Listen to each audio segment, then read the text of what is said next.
જય શ્રી કૃષ્ણ મિત્રો. હું ઘનશ્યામ લીંબાણી. મિત્રો, ગઈકાલે મને એક બહુ કડવો અનુભવ થયો.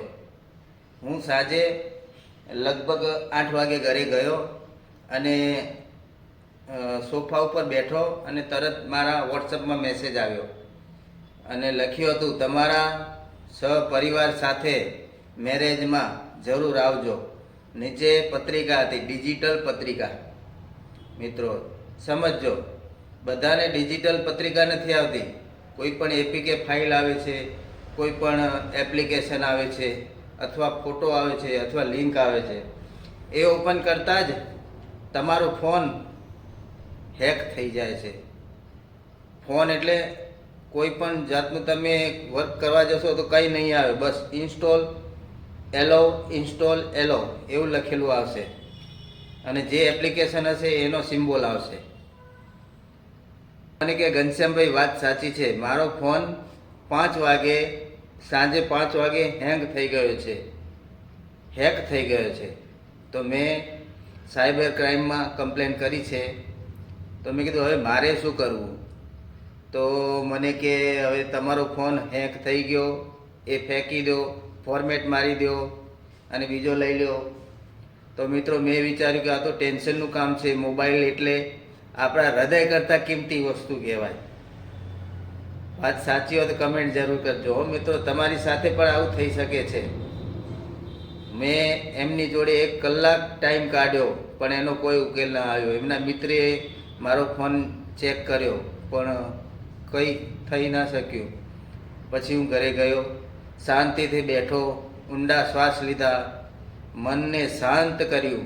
પછી આપણે ઉપરથી આમ સ્ક્રોલ કરીએ એટલે સેટિંગનું ઓપ્શન ખુલે છે, જેમાં વાઈફાઈ, બ્લૂટૂથ ઓન કરવાની સિસ્ટમ આવે છે.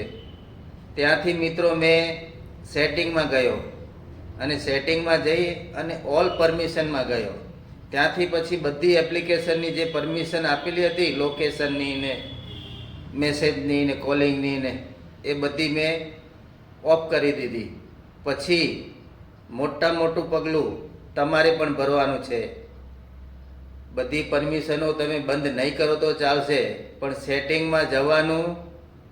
મિત્રો, ગભરાવાનું નથી.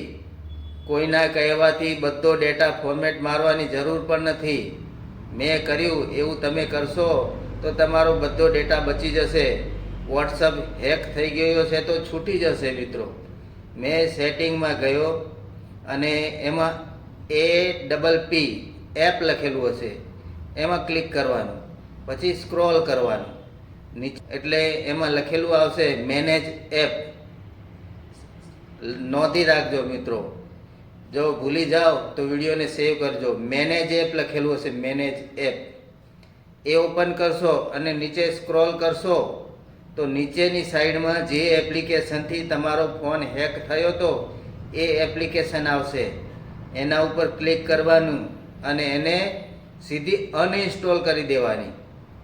પછી ત્યાંથી બેક જઈ અને માય ફાઇલ્સમાં જવાનું અને ત્યાં ડાઉનલોડનું ફોલ્ડર હશે, એમાં આ એપ્લિકેશનની એપીકે પડી હશે. મિત્રો, એને પણ ડિલીટ કરી દેવાની. પછી તમારા ફોનને રિસ્ટાર્ટ કરવાનો.